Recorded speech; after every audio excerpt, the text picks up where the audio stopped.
Good evening everyone. तो हम लोगों ने रिलेशन का सारा बेसिक कॉन्सेप्ट कंप्लीट कर लिया। अब हम लोग को पढ़ना है क्या, फंक्शन। ठीक है, तो स्टार्ट करते हैं फंक्शन। कुछ बेसिक डिस्कस करते हैं क्या हमने क्लास 11th में पढ़ा है, क्या होता है फंक्शन का मतलब। ठीक है, तो फंक्शन, ठीक है, क्लास 11th में हम लोग फंक्शन को, फंक्शन का कुछ टाइप, ये सारा कुछ डिस्कस कर लिए हैं। ठीक है, एक बार फिर से रिकॉर्ड करते हैं कि what does the function mean, क्या होता है फंक्शन का मतलब। ठीक है, तो सपोज कोई एक सेट ए है, ठीक है, और बी एक दूसरा सेट है। ठीक है, इसमें क्या होता है, कोई एक एलिमेंट है इस तरीके से, ठीक है, और इसमें एलिमेंट है। ठीक है, तो फंक्शन मतलब क्या, ये इससे कनेक्टेड इस तरीके से, ठीक है, इस तरीके से कनेक्टेड होता था, तो उसको हम लोग क्या कहते थे, फंक्शन कहते थे। ठीक है, लेकिन ये फंक्शन किस तरीके से डिफाइंड होता था, एक प्रॉपर मेथड से डिफाइंड था। ठीक, सारे को हम लोग नहीं कह सकते हैं कि फंक्शन है, उसका प्रॉपर डिफिनेशन होता है कि किसको हम लोग कैसे फंक्शन कहेंगे, किसको नहीं कहेंगे। ठीक, तो हम लोग क्या कह सकते हैं, suppose if let A and B be two non empty sets. ठीक है, तो फंक्शन सबसे पहले हम लोग क्या, ए और बी एक नॉन एम्प्टी सेट है, ए में कुछ एलिमेंट है, बी में भी कुछ एलिमेंट है। ठीक है, नॉन एम्प्टी सेट उसी को कहते हैं। तो फंक्शन क्या होता है, एक टाइप ऑफ रिलेशन होता है। क्या होता है, it is a type of relation. ठीक है, मतलब क्या, it is a relation, relation, इसको कैसे डिफाइन करते हैं, एफ, और उस रिलेशन को ही क्या नाम देते हैं हम लोग, फंक्शन। ठीक है, जिसके लिए एफ डिनोट करते हैं, F from A to B. ठीक है, such that such that a subset of A cross B is called function। ठीक है, हम लोग कार्टेशियन प्रोडक्ट निकालना सीखते थे। ठीक है, अब मान लेते हैं इसी का एक ऑर्डर्ड पेयर हम लोग ऐसे लिखें, ये स्टार है और ये इस तरीके से। ठीक है, तो ये क्या, एक फंक्शन है। ठीक, और फंक्शन क्या है, इसका कार्टेशियन प्रोडक्ट का एक सबसेट है। उसी को हम लोग सबसेट सारा को लिख देंगे, तो और उसको एक अलग से डिफाइन कर देंगे, तो वो क्या हो जाएगा, उसका एक फंक्शन हो जाएगा। ठीक है, इसी फंक्शन को हम लोग यहाँ पे ध्यान रखेंगे, क्या क्या टर्म यूज होगा, फंक्शन को ही हम लोग क्या कहेंगे, मैपिंग भी कहेंगे। ठीक है, मैपिंग कहेंगे, या फिर मैप कह लें, या फिर इसी को कॉरेस्पॉन्डेंस। ठीक है, कॉरेस्पॉन्डेंस भी कहेंगे। तो ये तीनों वर्ड जो है वो क्या, फंक्शन के लिए यूज होता है। क्लियर, चाहे तो मैपिंग कहेंगे, या फिर मैप कहेंगे, या फिर कॉरेस्पॉन्डेंस। कॉरेस्पॉन्डेंस बहुत कम यूज, बहुत कम जगह आपको देखने को मिलेगा। ठीक है, मैक्सिमम केस में अगर मैक्सिमम दिखेगा तो मैपिंग ज्यादा दिखाई देगा, मैप थोड़ा सा कम दिखाई देगा, लेकिन तीनों का मतलब ही क्या है, फंक्शन होता है। ठीक, तो यह है फंक्शन का मतलब। ठीक है, अब कहेंगे क्या कि किसको किसको कैसे, एक्चुअली ये क्या कर रहे हैं हम लोग, रिकैप्चुलेशन कर रहे हैं क्लास 11 में जो भी हम लोग फंक्शन में पढ़े हैं थोड़ा सा, क्योंकि हो सकता है कि कोई कोई कॉन्सेप्ट क्या कर लिए हो हम लोग, मिस कर लिए हो, तो एक बार फिर से हम लोग उसको क्या कर लेते हैं, रिकॉल कर लेते हैं। अब जरा सा एक एग्जांपल से समझते हैं। सपोज ये एक सेट है ए, ठीक है, और ये एक सेट बी है। क्लियर, यहाँ पे है अल्फा, बीटा, गामा, यहाँ पर है एक्स, वाई, जेड, और एक थीटा। क्लियर, ये इससे कनेक्टेड है, ये इससे कनेक्टेड है, ये इससे कनेक्टेड है। ठीक है, मतलब एसोसिएटेड है। तो यहाँ पर हम लोग फंक्शन को और कैसे, अदर वर्ड में अगर समझना चाहें तो हम लोग हम इसको ऐसे समझ सकते हैं, क्या कि ये जो सेट ए है इसका सारा का सारा एलिमेंट किससे एसोसिएटेड है, सेट बी से। ठीक है, सेट बी से कहीं ना कहीं कोई ना कोई किसी से एसोसिएटेड है। ठीक, पहली बात। दूसरी बात ये भी कह सकते हैं कि जितना भी एलिमेंट है सेट ए का, ठीक है, वो एक यूनिक एलिमेंट किसका, सेट बी से कनेक्टेड है या फिर एसोसिएटेड है, जुड़ा हुआ है। ठीक है, ये फंक्शन है। अब इसको हम लोग क्या ऐसे लिख देंगे, तो ये function from A to B हो गया। क्लियर? तो यहां से कंक्लूजन हम लोग निकाल सकते हैं क्या, कि फंक्शन का मतलब क्या होता है, कि इससे होगा ये all the elements of set A are associated with the elements of B। Clear? एक कंक्लूजन ये। दूसरा कंक्लूजन इसी को हम लोग लिख सकते हैं क्या, कि all the elements of set A is associated with the unique element of set B. ठीक है, मतलब यूनिक, यहां बात समझिएगा जो हम लोगों ने क्लास 11 में पढ़ा है। यूनिक मतलब क्या, यही चीज को रिपीट करते हैं, all the elements of set A are connected with unique element of set B। Clear? समझिएगा बात को। इसी चीज को हम लोगों ने ऐसे पढ़ा है ना, कि कोई सेट A है और एक दूसरा सेट B है। क्लियर? यहां पर रखते हैं नंबर -2, 2, 0, 3, -3। ठीक, अब यहां पर एक नंबर रखते हैं 4, 0, 9। क्लियर? अब देखिए, ये इससे रिलेटेड है, 2 भी इससे रिलेटेड है, 0 इससे रिलेटेड हुआ, 3 इससे कनेक्टेड है, -3 भी इससे कनेक्टेड है। ठीक, अब यहां से हम लोग कह सकते हैं ना, कि all the elements of set A are connected with the unique element of the set B. ठीक है, समझ रहे हैं बात को, कि जितना भी एलिमेंट सेट ए का है, वो सारा का सारा एक यूनिक एलिमेंट किसका, सेट बी का, उससे कनेक्टेड है। ऐसा तो नहीं है ना कि अगर ये -2 है तो वो किसी और से कनेक्टेड है, नहीं, यूनिक मतलब क्या, सिंगल, सिर्फ वन, वन मतलब यूनिक। क्लियर? इसी को हमने पढ़ा था क्या क्लास 11th में, कि every element of set A has one and only one image in the set B. ठीक है, याद आ रहा है, कि कोई भी एलिमेंट का सिर्फ और सिर्फ एक ही इमेज हो सकता है, उसका दो इमेज नहीं हो सकता, in the case of function. ठीक है, हाँ, ये अगर इसको हम लोग प्री इमेज कहें, ठीक है, और ये इमेज है, तो एक इमेज का दो प्री इमेज हो सकता है। ठीक है, एक इमेज का दो प्री इमेज हो सकता है, लेकिन एक प्री इमेज का दो इमेज कभी नहीं बन सकता। ठीक है, ये सब चीज हम लोग पढ़ चुके हैं। ठीक है, इसी को अगर हम लोग लिखना चाहें तो इसको ऐसे लिख सकते हैं, एक लाइन में लिख देंगे तो वो हो जाएगा किताबी लैंग्वेज। ठीक है, क्या लिखेंगे इसमें, no two or more elements of B, elements of B has, नहीं, यहां पर ए करते हैं, has more than one image in B. ठीक है, मतलब जितना एलिमेंट होगा सेट ए का, सिर्फ यूनिक एलिमेंट सेट बी से कनेक्टेड होगा, तो वो सारे को हम लोग क्या कहते हैं, फंक्शन कहते हैं। ठीक है, और हम लोग क्या पढ़े क्लास 11th में, जितना भी सेट ए होता है, ठीक है, थोड़ा सा इसको स्पेस, राहुल नेटवर्क कैसा है बताओ, यहीं पे हो या कहीं चले गए?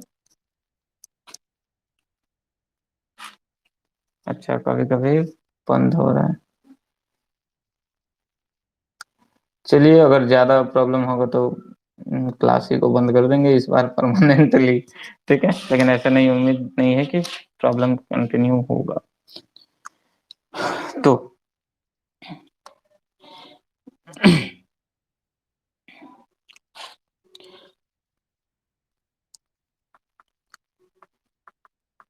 फंक्शन को एकदम क्या कहते हैं, एकदम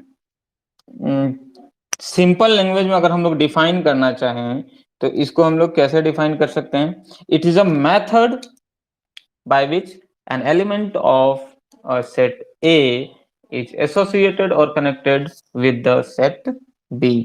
ठीक है, एक मेथड होता है, एक रूल होता है जो कि कोई एक सेट A से दूसरा सेट B से वो क्या होगा, कनेक्टेड होगा। ठीक है, जितना भी, अब मान लेते हैं इसको ऐसे, देखिए, नोटेशन ऑफ फंक्शन।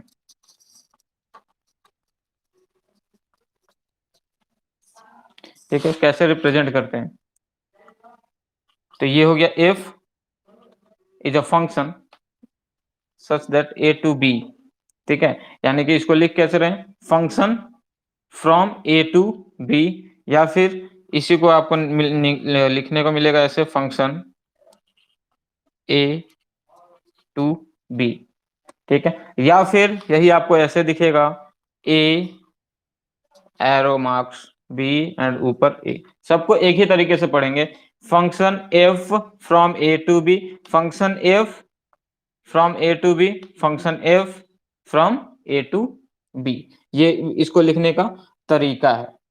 ठीक है, या फिर अगर ऐसे भी लिखा, f map A to B. ठीक है, या फिर ऐसे मिल जाए, ए मैपिंग बी। ठीक है, तो वो भी मतलब मैप, मैपिंग, कॉरेस्पॉन्डेंस, कहीं भी ये सब वर्ड मिल जाए मतलब समझ लीजिए कि वहां पर फंक्शन का ही बात हो रहा है। नहीं तो सारा कुछ पढ़ लेंगे, फंक्शन फंक्शन फंक्शन, कहीं बीच में सेंटेंस में यूज हो गया मैपिंग, मैप और कॉरेस्पॉन्डेंस, तो फिर समझ में नहीं आएगा कि आखिर ये क्या हो गया। तो मतलब समझ के रखिए कि क्या होता है। ठीक है, तो कैसे हम लोग लिख सकते हैं इसको? If F is a function from set A to B, then it can be represented as, इस तरीके से हम लोग राइट कर सकते हैं, function f from A to B। ठीक है, या फिर function f from A to B, या फिर f such that A to B। ठीक है, इस तरीके से हम लोग इसको रिप्रेजेंट कर सकते हैं। क्लियर? अब थोड़ा सा कुछ और टर्म जो कि इसको हम लोग पहले से पढ़ चुके हैं क्लास 11th में ही, लेकिन इसका टर्म कैसे कैसे कैसे इसका सेंटेंस में यूज होगा, क्योंकि वर्ड प्रॉब्लम जब आएगा ना, तो जब तक सबका मीनिंग नहीं समझेंगे क्वेश्चन हम लोग नहीं डील कर सकते। ठीक, अब मान लेते हैं कि ये सेट ए है, ये सेट बी है, इसमें कुछ एलिमेंट है। ठीक है, दोनों में एलिमेंट है। मान लेते हैं सेट ए में एलिमेंट ए और बी को बी से, तो इसको तो ऐसे हम लोग को पता है कि A belongs to A and if B belongs to B. Clear? तो ये मान लेते हैं फंक्शन एफ है। क्लियर? तो इस केस में ये जो बी है ना, ये बी क्या है, अगर यहां पर बी की बात करें, ठीक है, ए बिलोंग्स टू ए है, ए कनेक्टेड है किससे, बी से, और बी क्या है, बी से बिलोंग करता है। ठीक, तो ये जो बी है वो क्या है, इमेज है। ठीक है, किसका इमेज है, ए का इमेज है। ठीक है, तो इसको हम लोग कैसे लिख सकते हैं, ये इसी चीज को रिप्रेजेंट करने के लिए आपको मिलेगा ये term, the f image of A. ठीक है, फंक्शन यानी कि ये जो इमेज है वो प्रॉपर एक फंक्शन से बना है।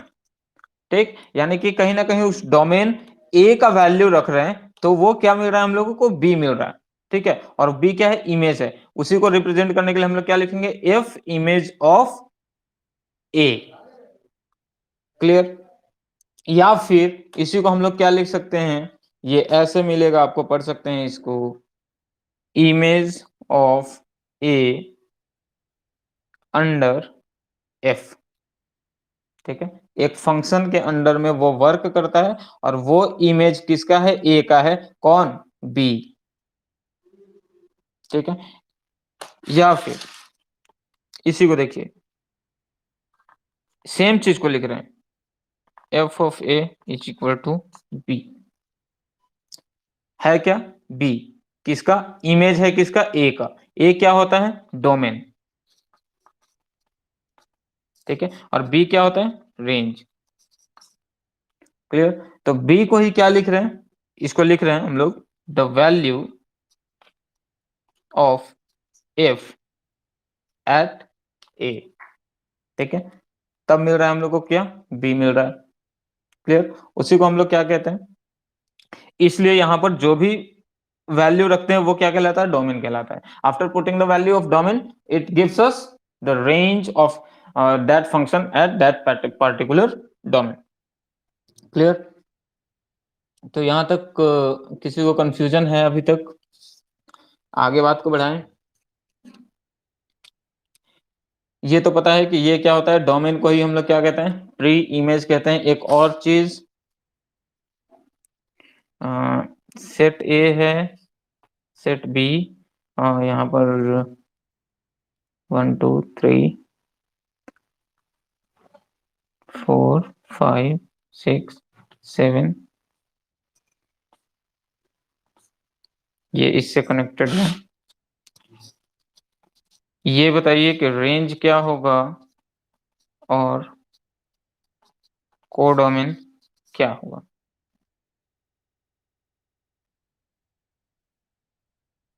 हम्म, अच्छा, डिफरेंस क्या होता है रेंज और कोडोमेन में।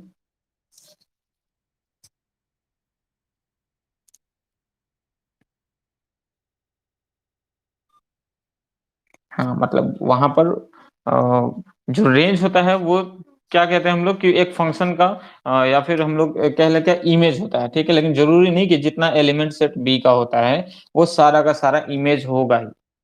ठीक है, हो सकता है कि वो वेट कर रहा हो किसी और का कि कोई और आकर हमको अपना इमेज बना ले। ठीक, तो ये डिफरेंस है समझने के लिए कि कोडोमेन और रेंज में क्या अंतर है। हाँ, रेंज कोडोमेन हो सकता है लेकिन सारा का सारा कोडोमेन रेंज नहीं हो सकता, ये भी समझ लीजिए। रेंज क्या होगा, कोडोमेन हो सकता है लेकिन जितना भी कोडोमेन, मतलब कोडोमेन हमेशा रेंज नहीं हो सकता। यहीं पर समझ लीजिए, अगर 7 को मिटा दिए ना तो कोडोमेन 4 5 6 है, रेंज भी 4 5 6 है। ठीक, लेकिन अगर यहाँ पर 7 ऐड कर दिए ना तो हम लोग नहीं कह सकते हैं कि कोडोमेन आर रेंज। ठीक है, क्योंकि एक 7 भी है, इसलिए ये बात को ध्यान रखेंगे। तो टॉपिक को थोड़ा सा आगे बढ़ाते हैं। ठीक है, 4 लोग ज्वाइन किए थे, लगता है अभी 3 ही मौजूद हैं।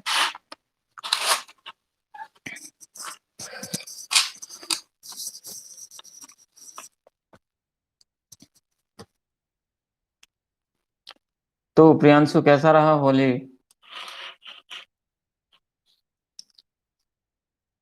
चलिए, वेरी गुड, अच्छा होना चाहिए।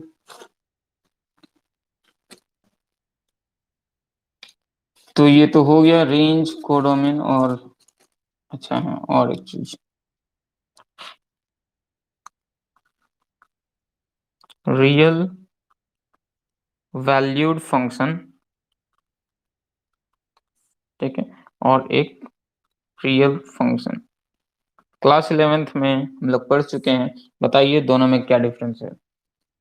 किसको कहेंगे रियल वैल्यूड फंक्शन है और किसको कहेंगे कि रियल फंक्शन है?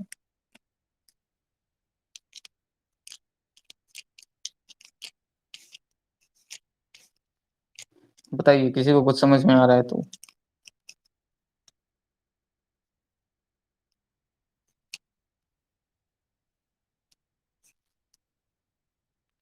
दिमाग में आ रहा होगा, जबां पे नहीं आ रहा है। हाँ। स्नेहा आप बताइए, कुछ आ रहा है दिमाग में?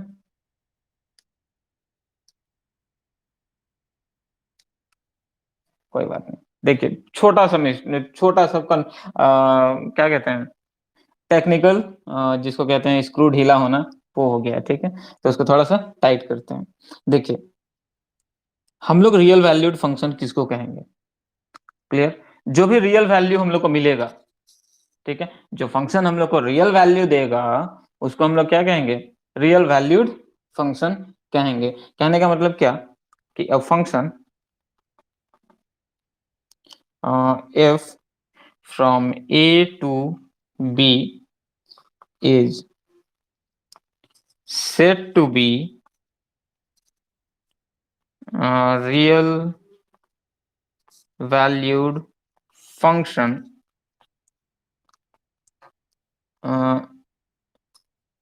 if and only if use कर सकते हैं। if B is a subset of R, ठीक है। R यहाँ पर क्या है? रिलेशन नहीं है, R यहाँ पर रियल नंबर है, ठीक है। मतलब एक सेट A है, दूसरा एक सेट B है, ठीक। यहाँ पर पी क्यू आर 1 2 3, ठीक है, या फिर 3/2, ये इससे कनेक्टेड है, इस तरीके से कनेक्टेड है। मतलब क्या हो रहा है, यहाँ पर एफ पी का वैल्यू हम लोग निकाल रहे हैं, तो कितना आ रहा है? 1 आ रहा है, ठीक है। एफ ऑफ क्यू निकालेंगे, ठीक है, क्यू पुट करेंगे तो क्यू का इमेज मिलेगा 2। एफ ऑफ आर ये निकालेंगे तो हम लोग को मिल रहा है 3/2, ठीक। तो ये जो बी है ना, अगर सारा का सारा ये बी सबसेट होगा किसका? रियल नंबर का, देन हम लोग कहेंगे क्या, कि ये जो फंक्शन एफ है, it is a real valued function, ठीक है। ये है रियल वैल्यूड फंक्शन का मतलब। अब रियल फंक्शन किसको कहते हैं? देखिए, रियल फंक्शन किसको कहते हैं? सपोज इसको ऐसे समझ लीजिए, पहले समझ लेते हैं।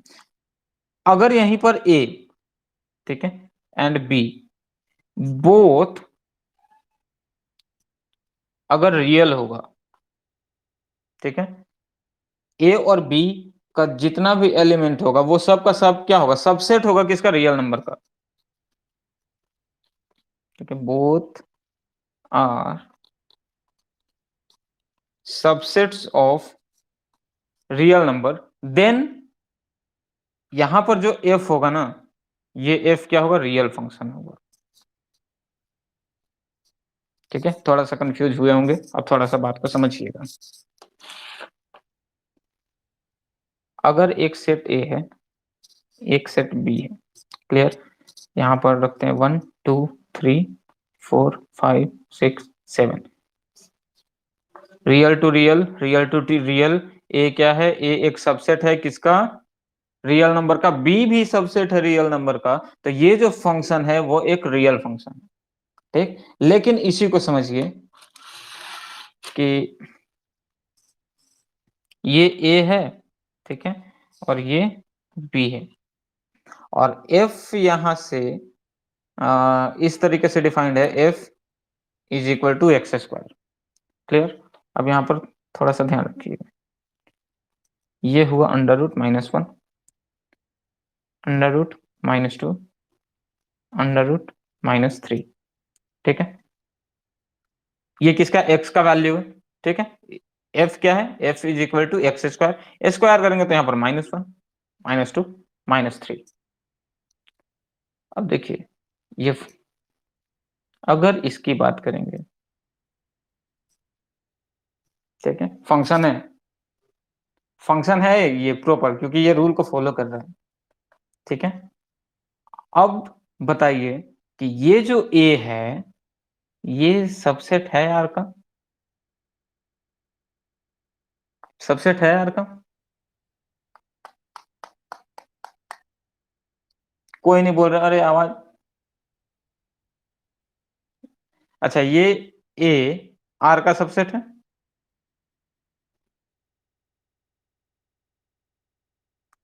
अच्छा, कैसे हो जाएगा जरा बताइए। और कोई?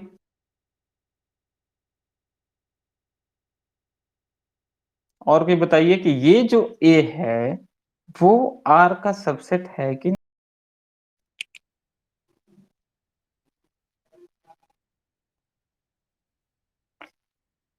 कोई भी कुछ नहीं कह रहे हैं। ठीक है, इसका मतलब लग रहा है मेरा आवाज जा रहा है अच्छे से। तो ये बताओ ना कि ये ए सबसेट है आर का कि नहीं है। अच्छा, तो वो आर है। A is a subset of R, ये कह रहे हो? ये बताओ कि बी है वो आर का सबसेट है कि नहीं है।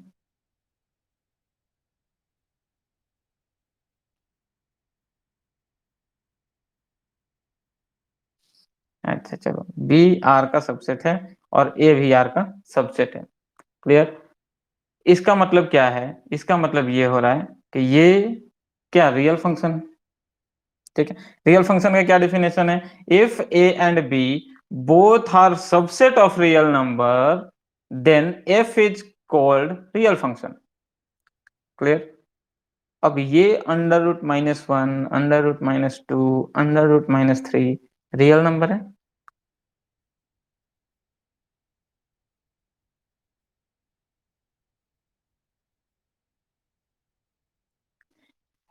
इमेजिनरी नंबर है। ठीक है, ठीक है, कितना छोटा सा टेक्निकल मिस्टेक हो रहा है। यहां पर हम लोग को फंक्शन ये डिफाइंड है प्रॉपर। ठीक है, ये कह सकते हैं रियल वैल्यूड फंक्शन है, लेकिन रियल फंक्शन नहीं कह सकते। क्यों? क्योंकि ये इमेजिनरी नंबर को पुट करने के बाद हम लोग को रियल नंबर मिल रहा है, लेकिन A is not a subset of R है। ठीक है, इसलिए ये रियल फंक्शन नहीं होगा।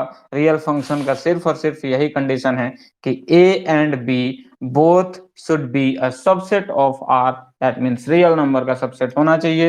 यानी कि रियल नंबर का इमेज रियल नंबर मिलेगा, रियल नंबर का इमेज रियल, रियल नंबर का इमेज रियल मिलेगा, तो रियल फंक्शन है।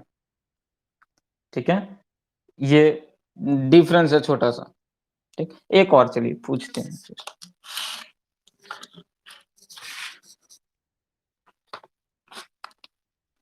अभी अभी हम लोग क्लास 12 का फंक्शन शुरू नहीं किया, इतना जान लीजिए। डायरेक्ट हम लोग को शुरू करना था one one onto, one one into, यानी कि काइंड ऑफ फंक्शन क्या होता है, लेकिन बहुत दिन के बाद शुरू कर रहे हैं तो लगा कि थोड़ा सा बेसिक होना चाहिए।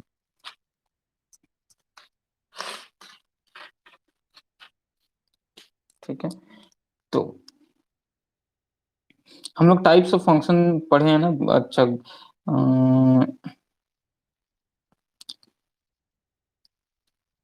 हम लोग ग्राफ ऑफ फंक्शन भी पढ़े हैं।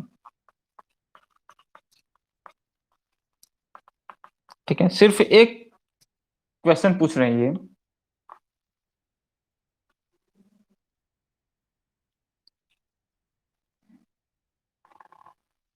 ये सपोज लाइन L1 है,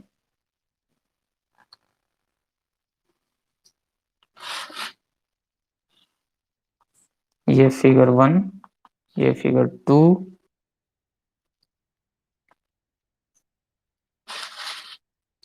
एक फिगर 3 बनाते हैं।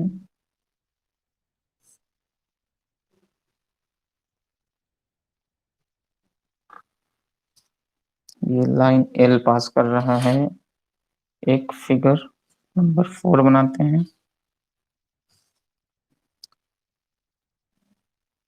ऐसा कुछ कर्व, ये लाइन L है।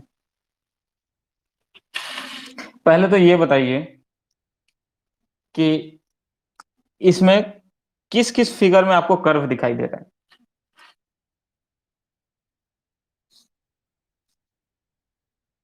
बताएंगे?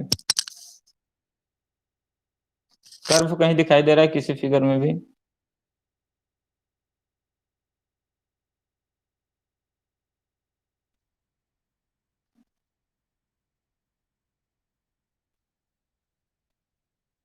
अच्छा, कर्व है। स्नेहा दिखाई दे रहा है आपको कर्व? किस में दिखाई दे रहा है? फोर्थ में, यानी कि इसमें कर्व दिखाई दे रहा है। हाँ, और इसमें? अच्छा, इसमें टू में?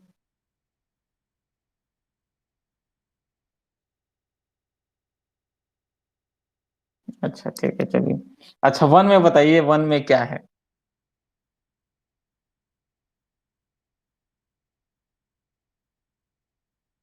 और और कौन है?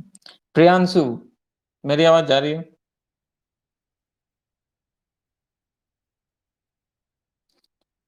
बताइए ये थर्ड वाला क्या है? सर्कल, यानी कि ये कर्व नहीं है। हम्म, हम लोग सर्कल को पढ़ते थे ना शायद, कभी पढ़े थे कि वृत्त क्या होता है। हाँ, वृत्त क्या होता है? एक बंद वक्र होता है। कर्व को वक्र कहते हैं ना? हाँ, कहाँ पढ़ लिया जी तुम? हाँ, तो circle is a closed curve. Circle क्या होता है? क्लोज कर्व होता है। इसमें जितना भी है ना फिगर, सबका सब कर्व है। ठीक है। अब देखिए थोड़ा सा, फंक्शन का ग्राफ अगर अब चूज करने के लिए दे देंगे, choose which are the example of graph of a function, तो क्या कहेंगे बताइए? पढ़ा हुआ है, क्लास 11 में हम लोग अच्छे से डिस्कस किए हैं। बताइए कौन कौन सा हम लोग कह सकते हैं कि ग्राफ है फंक्शन का? फर्स्ट होगा। और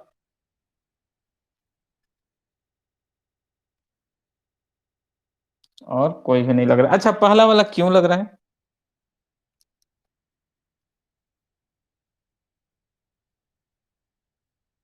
दूसरा क्यों नहीं लग रहा है?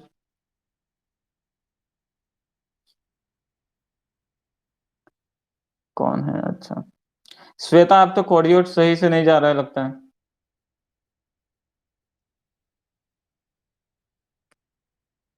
अच्छा चलिए, कोई बात नहीं।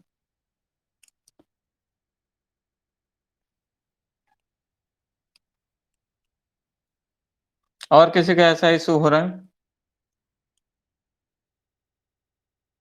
प्रियांशु, आपका भी ऐसा हो रहा है?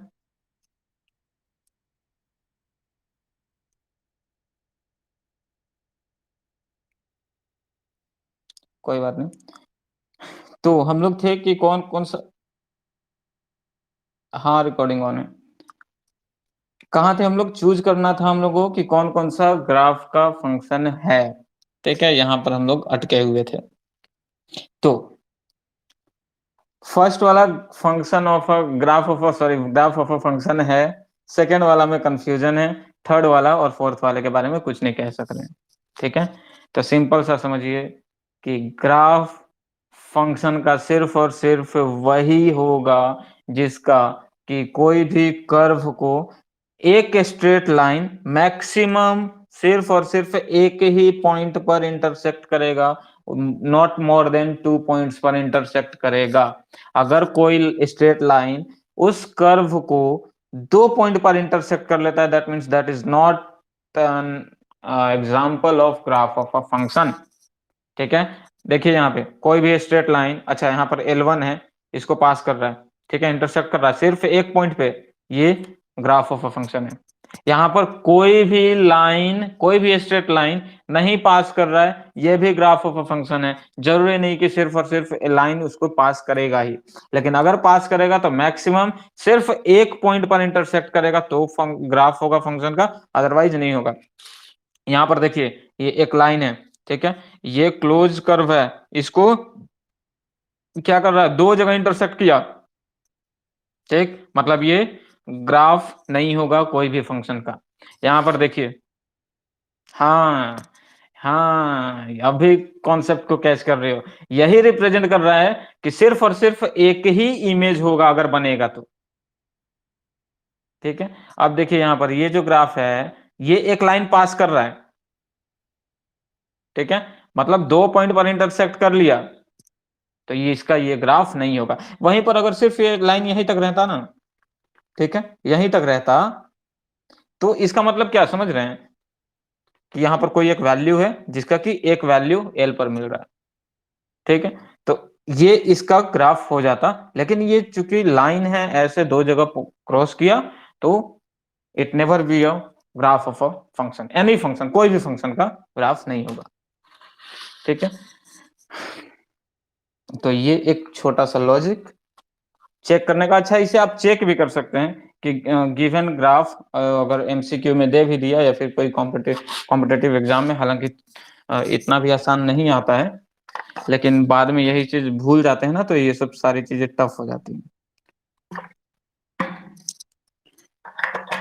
तो ये था हम लोगों का ग्राफ ऑफ अ फंक्शन के बारे में। कांस्टेंट फंक्शन किसको कहते हैं बताइए, किसी को कुछ याद है? What is a constant function?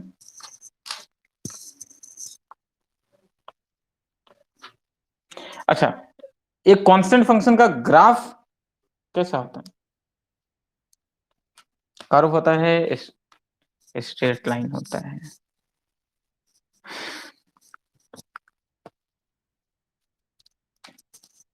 अच्छा, जिसका वैल्यू 0 हो उसको हम लोग कहते हैं कांस्टेंट फंक्शन। क्लियर? फिक्स्ड हो, यानी कि f x is equal to 0 है, ये कांस्टेंट फंक्शन है, राइट? नहीं, नहीं, ये उसका एक एग्जाम्पल हो सकता है, लेकिन डेफिनेशन है। डेफिनेशन क्या? A function f x is equal to k, ठीक है, जहां पर एक्स सारा का सारा रियल नंबर होगा। ठीक है, तो वैसे फंक्शन को हम लोग क्या कहते हैं? कांस्टेंट फंक्शन, यानी कि f x is equal to 2, f x is equal to 4। ठीक है, मतलब जिसके साथ कोई भी वेरिएबल नहीं हो, ठीक, कोई भी वेरिएबल नहीं होगा, वो सारा का सारा क्या होगा? कांस्टेंट फंक्शन होगा। और कांस्टेंट फंक्शन का ग्राफ क्या होता है? एक स्ट्रेट लाइन होता है। इसी को समझ लीजिए, एफ एक्स को ही तो हम लोग वाई कहते हैं ना। ठीक है, अच्छा, एक और चीज समझिए कि कोई भी फंक्शन, ठीक है, मान लेते हैं एक function f x is equal to y, यही इस तरीके से है। ठीक है, y इज इक्वल टू, या फिर let suppose f x is equal to y is equal to 2x⁴ plus 5 है। ठीक है, तो एक और चीज, क्लास 9th का कॉन्सेप्ट, हम लोग जनरली क्या करते हैं, इसका ग्राफ जब प्लॉट करते हैं, तो ये ट्रेडिशन ही बना हुआ है, ठीक है, कि एक्स वाई, पहले एक्स का वैल्यू पुट करेंगे तो वाई का वैल्यू मिलेगा।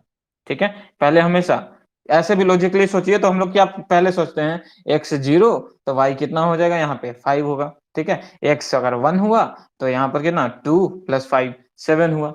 ठीक है, तो ये ट्रेडिशनली ऐसा नहीं, ये एक्चुअली ट्रेडिशन में बना हुआ है। टीचर भी बच्चे को ऐसे ही पढ़ाते हैं, हमारे गुरुजी ने हमें ऐसे पढ़ाया, हमने आपको ऐसे कर किसी जमाने में पढ़ा दिया होगा।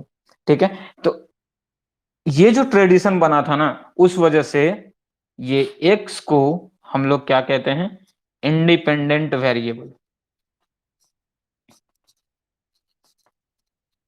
ठीक है, वाई वाई को हम लोग क्या कहते हैं? Dependent variable. ठीक है, और कोई भी फंक्शन कुछ नहीं, एक क्या कहते हैं, लीनियर इक्वेशन होता है टू वेरिएबल का। ठीक है, कोई भी इक्वेशन हो गया, एफ एक्स को हम लोग सिंपली क्या, वाई कहते हैं। तो क्योंकि यहाँ पर अब जैसे मान लेते हैं, अगर वाई आप रखेंगे ना, वाई का वैल्यू रख के एक्स का वैल्यू निकालेंगे, तो उस केस में फिर ये पलट जाएगा। लेकिन शुरू से ऐसे करते हैं तो ऐसा मिल भी जाएगा आपको, कहें कि एक्स इज इंडिपेंडेंट वेरिएबल, क्योंकि एक्स का वैल्यू हम लोग हिट एंड ट्रायल मेथड करके लगाते हैं, और उससे डिपेंडेंट वाई का वेरिएबल आता है। ठीक है, बस समझने के लिए याद रखिए इसको, छोटा सा चीज है, कोई बहुत बड़ी बात नहीं है। ठीक है, कांस्टेंट फंक्शन में ये माइंड में आ गया तो हो गया। कांस्टेंट फंक्शन का ग्राफ स्ट्रेट लाइन होता है, f x is equal to 2 का मतलब क्या, ये हो गया x, ये y, और y इज इक्वल टू ही fx होता है, और fx का वैल्यू 2, यहाँ पे सपोज ये 1 ये 2, तो इसका ग्राफ इस तरीके से, ठीक है। तो ये है कांस्टेंट फंक्शन। आइडेंटिटी फंक्शन क्या होता है बताइए? Identity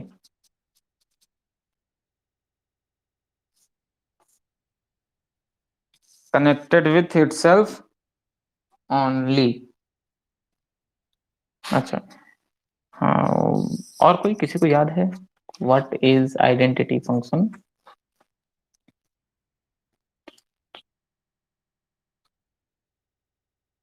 F x is equal to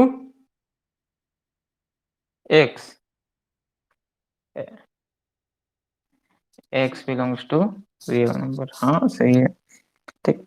मतलब क्या, कोई भी फंक्शन इस तरीके का मिले, एफ एक्स मतलब क्या, वाई, ठीक है, y is equal to x, इस तरीके का जो भी फंक्शन होगा आइडेंटिटी फंक्शन होगा, क्योंकि यहाँ पर जितना भी एलिमेंट होता है वो खुद से ही रिलेटेड होता है, ठीक है।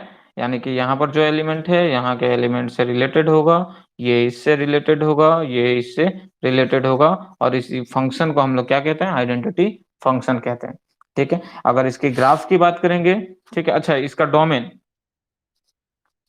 ठीक है, जो डोमेन होगा वही इसका क्या, रेंज भी होता है, ठीक है। Domain is equal to range, clear. अगर इसका ग्राफ की बात करें तो ग्राफ ये सिंपली इस तरीके का बनता है, y is equal to x, जितना y उतना ही x होता है, ठीक है।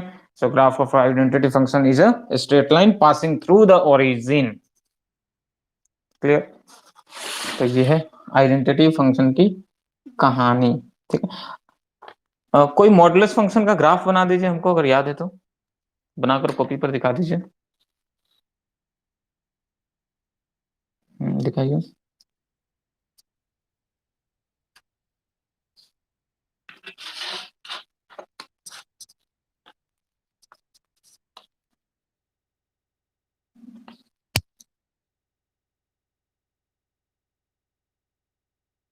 ये ग्राफ है किसका, मॉडुलस फंक्शन का? गलत है। हाँ, ये देखो मॉडुलस फंक्शन का ग्राफ क्या होता है, y is equal to mod of x।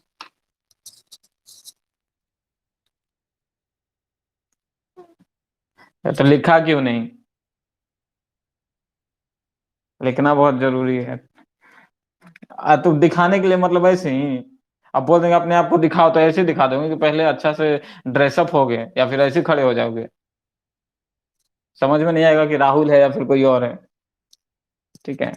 इसलिए जो जिसकी पहचान है उसी के साथ रिप्रेजेंट करते हैं, खास करके मैथ्स में, ठीक है। नहीं तो ये पता ही नहीं चलेगा कि ये ग्राफ भी है, एक्स वाई ग्राफ मतलब क्या, सिंपली कोऑर्डिनेट प्लेन हम लोग को रिप्रेजेंट करना होता है, एक्स वाई, ठीक है, सही था।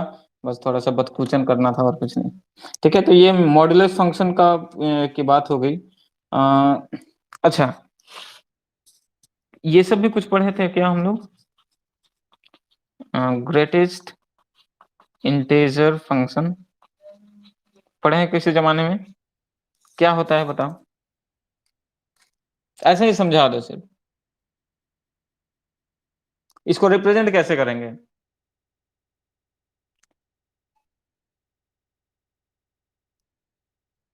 अरे गलत भी होगा तो भी कह देंगे, चलो।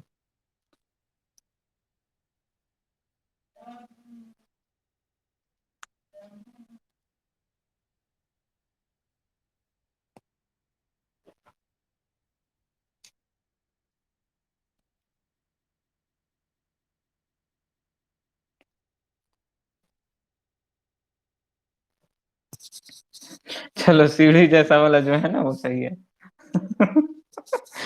ठीक है, और ये स्लोपिंग वाला नहीं होगा। कहाँ गया जी? हाँ, देखिए, ग्रेटेस्ट इंटीजर फंक्शन का मतलब क्या होता है कि उसको रिप्रेजेंट सबसे पहले क्या करते हैं, अगर कोई फंक्शन एफ एक्स है, ठीक है, तो एक्स अगर कोई रियल नंबर है तो ग्रेटेस्ट इंटीजर फंक्शन इस तरीके से हम लोग उसको बनाकर क्या करते हैं, रिप्रेजेंट करते हैं। कहने का मतलब क्या कि अगर कोई नंबर है 2 पॉइंट सपोज 45, तो याद आ रहा है कुछ कि इसका नंबर लाइन पर हम लोग जो लेफ्ट साइड वाला जो भी आता था नियरेस्ट इंटीजर, उसको हम लोग क्या कहते थे, greatest integer function. Clear? Number line पर रिप्रेजेंट कीजिए और उसके लेफ्ट साइड में जो भी मिलेगा वो ग्रेटेस्ट इंटीजर वैल्यू देता था। ठीक है, ग्रेटेस्ट इंटीजर फंक्शन का यही अगर ऐसे रह जाए, वैल्यू बताइएगा ऐसे ही, मान लेते हैं -4.5 है और इसका ग्रेटेस्ट इंटीजर फंक्शन लिखना है, क्या होगा?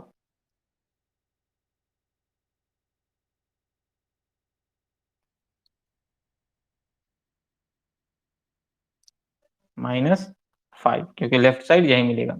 ठीक है, अच्छा ग्रेटेस्ट इंटीजर फंक्शन जब ये हुआ ना, तो कहीं ना कहीं स्मॉलेस्ट इंटीजर फंक्शन भी होता होगा। ठीक है, अगर ग्रेटेस्ट इंटीजर फंक्शन एग्जिस्ट करता है तो स्मॉलेस्ट इंटीजर फंक्शन भी।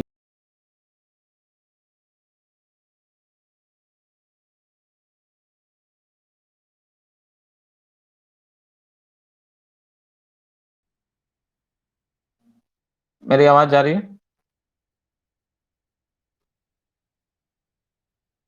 हाँ ठीक।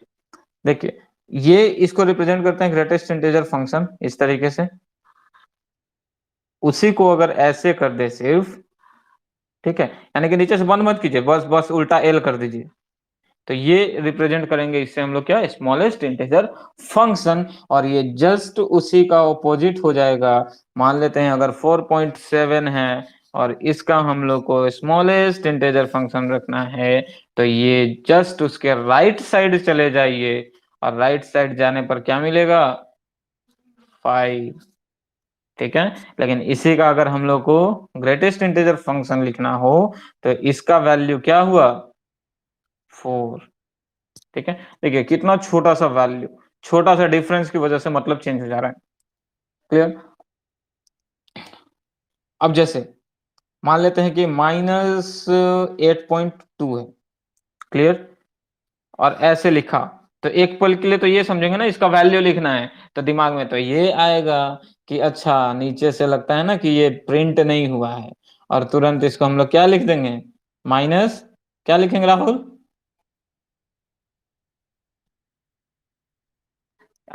अच्छा अब बताओ क्या, अच्छा प्रिंट हो गया, कब क्या लिखेंगे, -8 लिखाएगा।